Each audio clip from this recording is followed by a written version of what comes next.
Hello everyone and welcome back to the EL111 coursebook. In this video we're going to be going over the second part of Unit 1. We're still on the topic of big questions, but this will be a little bit different. This will be questions and answers. We're going to have some listening in here, some grammar, just some pretty interesting stuff. So let's get right in. Here we have exercise 1. How many questions do you ask in an average day? What was the last question you asked? Who did you ask and what was the answer? A pretty interesting way to start. I think how many questions do you ask in an average day? I'd like you guys to let me know perhaps. I think it depends on what you're going to be doing on a given day. But I would say something like on like weekends and stuff, it's not much. So perhaps like 10. But like on an average work day, it's closer to like 50-ish. Maybe. I think it's going to be different for everyone. What was the last question you asked? My personal question was, what am I going to make for breakfast? It's a little cliche, but it was a question that I think everyone asks themselves every once in a while. And who did you ask and what was the answer? Who did I ask? No one. And what was the answer? It'd just be a standard omelet or something like that. Yeah. So that's my answer. Definitely let me know about your questions. Let's go to exercise 2. Match the categories with the questions. Let's take a look. Let me reset this first for you guys. All right. So here we have some categories and here we have some questions, and what I would like us to do is take a look at these questions and try to match them with the appropriate category. So for category 1, we have facts and information.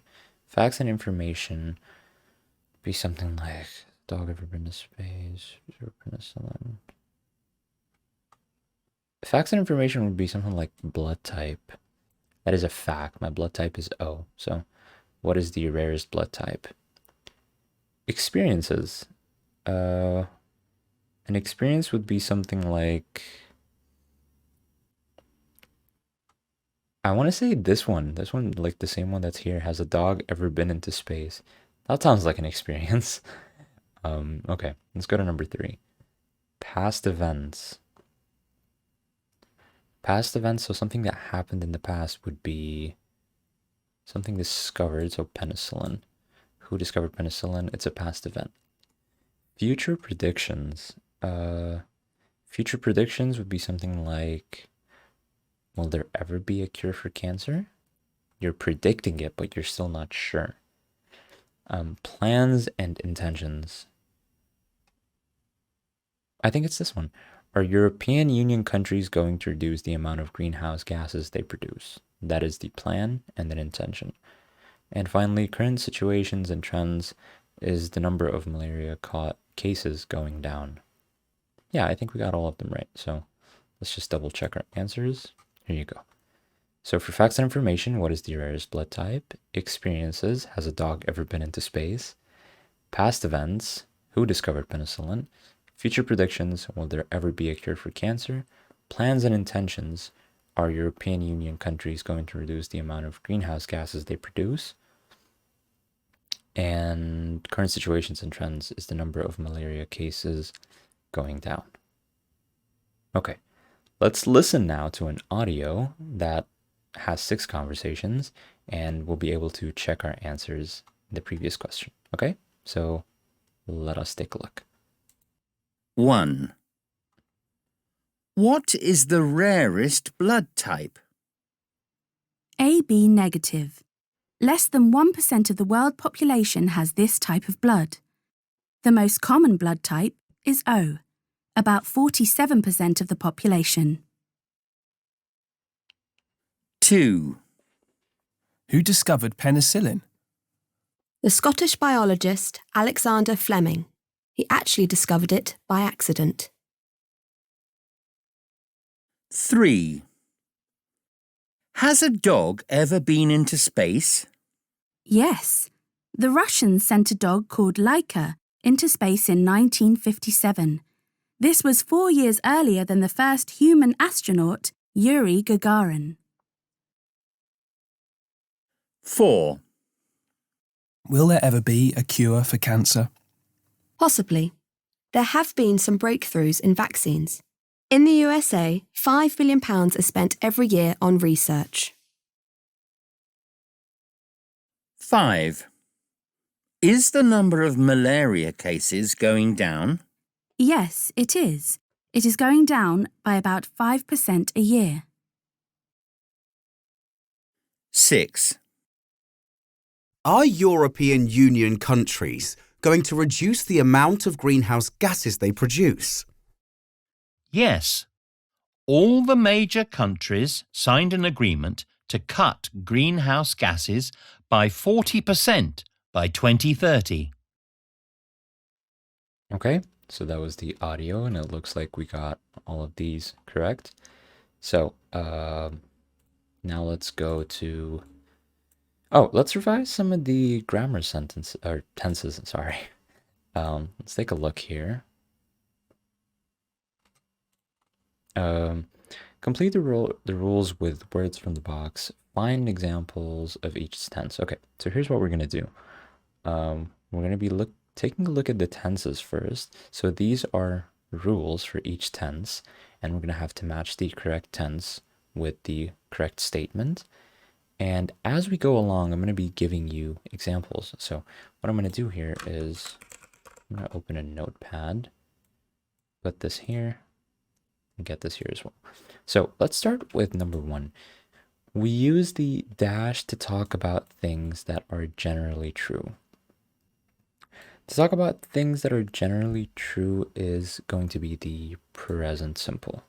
So let me give you an example of that. Be something like, I walk to work every morning.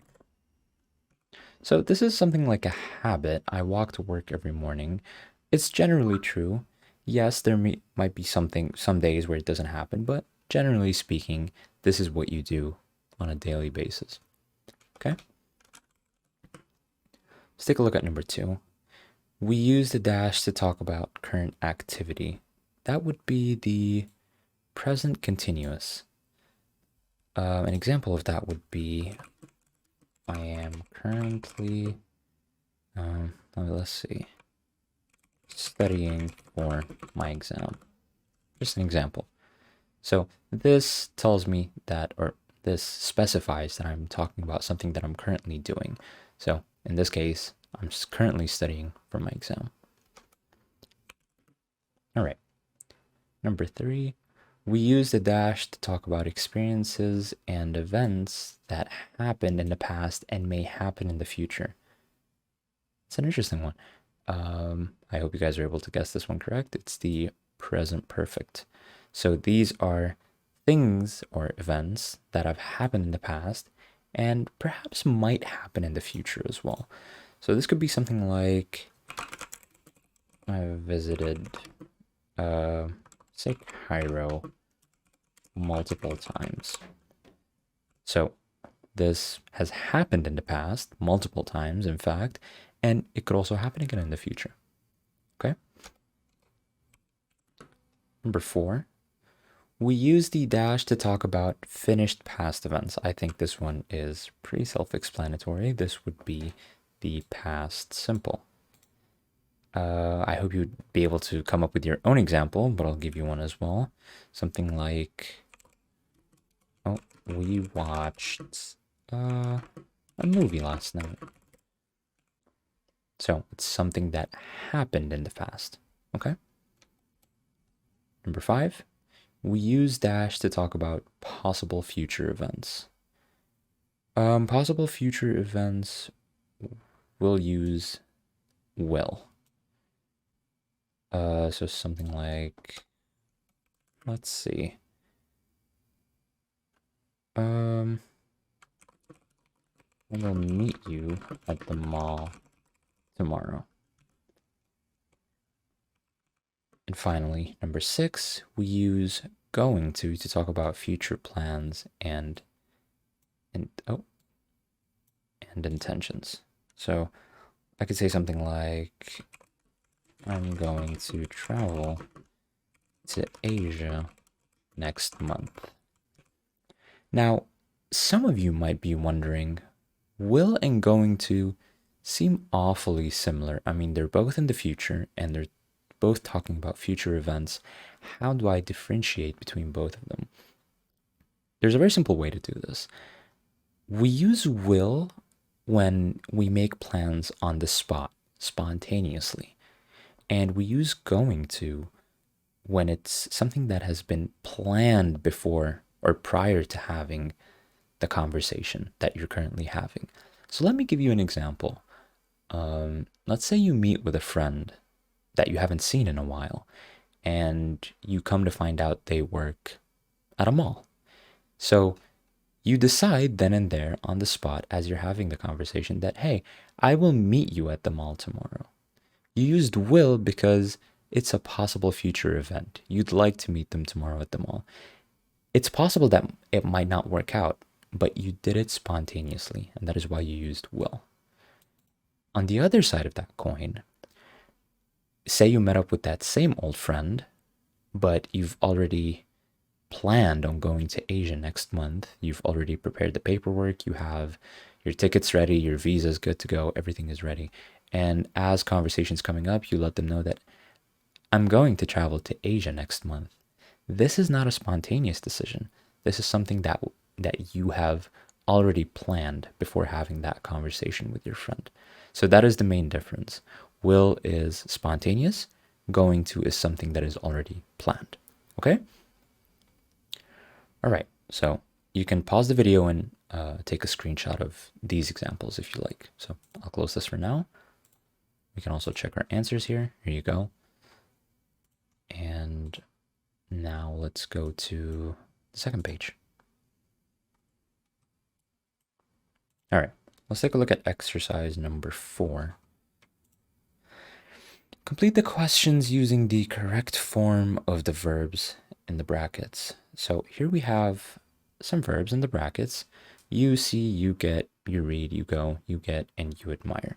And we want to change these, or rather change the form into the one that we want. So present simple, present continuous, present perfect, whatever we just looked at. So let's take a look at number or A. Any good films recently? And then we have U and C. So we can say something like, have you seen any good films recently? This is a good example of the present perfect. And then B, how dash to this class today? And we have you and get. We could say something like, how did you get to this class today?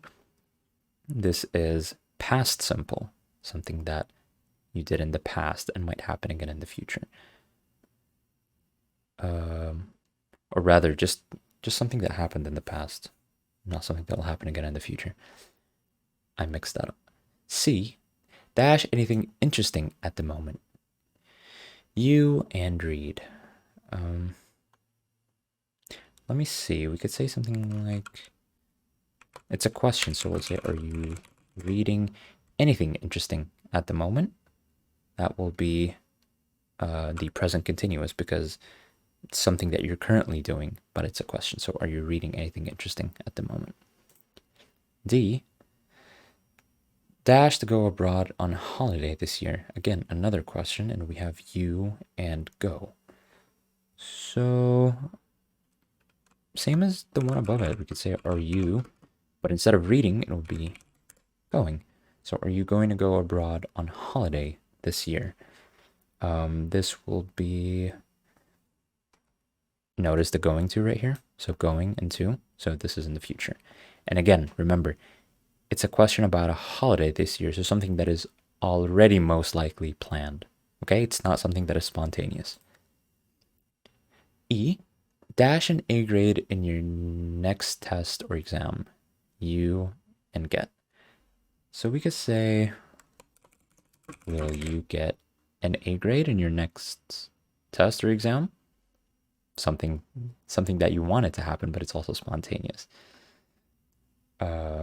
F, what sort of people, dash, musicians, scientists, business people, dash. And we have you and admire. So we could say, what sort of people do you admire? Musicians, scientists, yada, yada, yada. So this will be a present simple. Okay, let's check our answers. Here you go. So, have you seen? Did you get? Are you reading? Are you going? Will you get? And do you admire? Okay?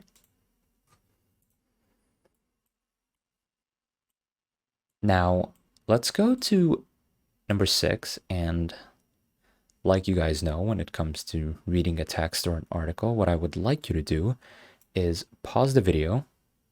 Actually, let me try to... Okay. Pause the video and take a second to read the article here. Rather, not a second. Read it 1 or 2 times, okay? And get a general idea of what the text is saying. And then after you come back, I'll continue the video as if we've both read the text. So I've already read this. I hope you just did too. And now what we're going to do is... let's start with the questions first. Do you think the ideas described are effective? Give your reasons. I would say yes. Obviously, it needs a bit of fine-tuning, but I think shifting away from using oil as our main energy source for transportation is a good way to start. Having electricity do that is a good way to slowly but surely move away from oil-dependent energy. Also, the fact that making rockets reusable is a great way to not only save money, but the environment as well, because not only is it very costly, but it can also be very damaging for the environment. Having constant rockets that have to be sent and then back down, breaking and then making a new one. So reusable rockets are definitely a much better solution. All right. What else do we have? Let's go to exercise 7. Put the words in the correct order to make questions. Let's see.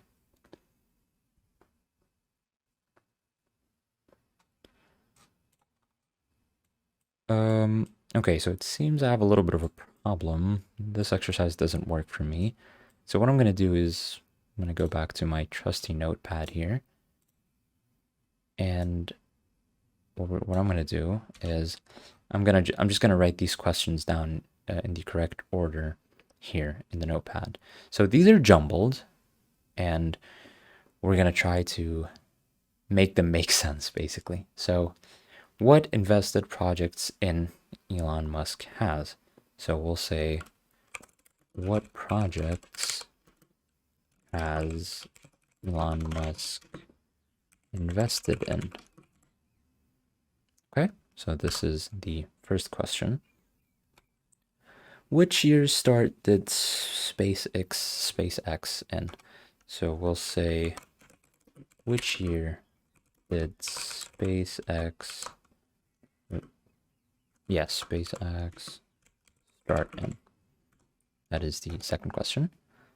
C, how many saved and resources has money SpaceX? Wow, okay, confusing.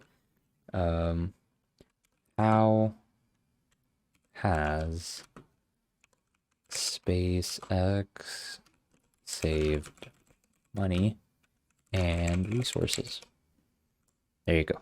That is the third question. Let's go to the fourth one. What uptake due to space rockets though? Okay, this one is the hardest by far. Let's see.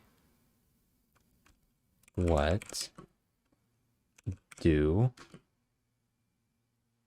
the rockets take up to space? Okay, what do the rockets take up to space? This was D. E, how does Tesla reduce car pollution? The help. Okay, so it's pretty easy. How does the Tesla car help reduce pollution? And then question mark. And finally, how will the car buying trend change in future? And okay. Let's say, how will the car buying trend change in the future? Question mark. Okay, so these were all the questions. Let's take one more look. What projects has Elon Musk invested in? Which year did SpaceX start in? How has SpaceX saved money and resources? What do the rockets take up to space? How does the Tesla car help reduce pollution? And finally, how will the car buying trend change in the future? Probably not leave as much space here. Okay? Oh, so these were the questions. Well, it doesn't really matter because this doesn't work. So let's go back to the next one. Let's take a look at the pronunciation here. Quick pronunciation look. Here's a video, and here we have some questions, and we want to decide which of the auxiliary verbs can be contracted. Contracted means basically it'll go from being a full-on 2 words into 1 word that's connected like so. So where has, where's. So let's listen first and then we'll do them together as well. A. Where's he gone? B. What did he do? C. How does he know? D. What's he doing? E. What'll he do? F. What's he going to do? All right, so let's take a look at the questions again. Where has he gone? Can this be contracted? Yes, it can. We'll just get rid of the H and A and then put an apostrophe S here. So it'll be, where is he gone? B, what did he do? Can we change that? Can we contract it? No, we can't. So what did he do is the same. C, how does he know? You can't contract that, so it'll stay the same. What is he doing? You can contract this. So what's he doing? What is will turn into what's he doing. So what apostrophe and then S. We'll get rid of the I. What will he do? Can we contract that, you guys? That is absolutely correct. Yes, we can. We'll get rid of the W and I and then put an apostrophe LL. So what'll he do? And finally, F, what is he going to do? This will also be contracted, so we could say, what's he going to do? Okay? Because what is the same as what is here. So it's the same thing, even if the rest of the question is different. All right. Here, let's just take a quick look at the auxiliary verbs that we just talked about. Auxiliary verbs, they're basically verbs that help you make questions or negative forms in all tenses. So things like do, have, and be. And we can also combine auxiliary verbs together with a main verb. So things like save, take, change, eat, all main verbs can be used with auxiliary verbs. So let me give you an example. I could say something like, where did he travel to? He didn't develop that piece of technology, or rather, this is a question, so you should probably change your intonation a little bit to match that. Okay, so this is just a quick look at auxiliary verbs. Okay. Now let's go to exercise 9. Do some internet research into the following people. Oh, interesting. So let's take a look here. We have these 3 people, and what I would like you to do is pause the video for a bit and do some research about each of these individuals and try to see what they've done. Just do some general research about them and perhaps even ask yourself, what have they developed or discovered that made them such icons and how did these developments and discoveries help back then and now. So I assume you've come back and you've paused the video, so let's do them together. Let's look at Flossie Wong's style. What did they develop or discover? So she is a Chinese American woman from my own research, and it seems to me that she is a virologist, and she's also a biologist, and she is one of the main people that did important research on AIDS and HIV and was able to, I guess, determine the function of the genes of HIV and thus allowing us to create medicine or medication through that breakthrough for people with HIV.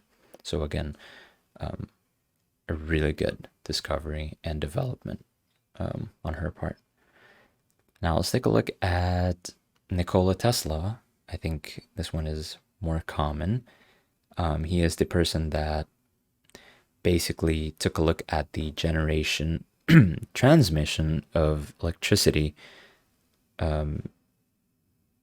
basically the current and electricity and how it moves in different patterns. And I think this is pretty evident in how we run the world today, especially because of how many things are now electrical, even on a simple scale like a house having electricity to something massive like a wide building or corporation, for example, or a stadium, things like that, or even how grid lines work and how you're able to get electricity from your home all across the city. So yeah, things like that. Again, very significant. All of these are very significant discoveries and developments. And finally, we have Hassan ibn al-Haytham, which was, he's also, from my research, and I think you've saw this as well, it looks to me as if he's called the father of modern optics, and for good reason. He's actually one of the first people to make thorough examinations of light and how it moves through basically different lenses and media, and was then able to discover the laws of refraction. And a big part of that would be glasses today. I'm personally someone that wears glasses, so on a smaller scale, I guess I have this guy to thank that I'm not walking around almost blind anymore. So big thanks. Yeah, so that was the three individuals. Again, very unique, very different from each other, but all made huge contributions to society in their own times with their developments and discoveries. All right, so let's end this on a high note with exercise 10. Choosing one of the scientists you researched in exercise 9, write a profile about his or her life and work using your research notes. So based on some of the notes that you took, which I assume you did, to find out more about these people, now what I would like you to do is write a profile about them. Write about them as a person, perhaps things they've done, accomplishments, where were they born, where did they die, their contributions, how did it go at first, things like that. Basically write a profile about a person of your choosing. Don't have to do all three, just one of them. And I think on that note, yes, okay, so this was the end of Unit 1B, you guys. I hope you learned something new and I hope you had fun. I will see you in the next video. Goodbye.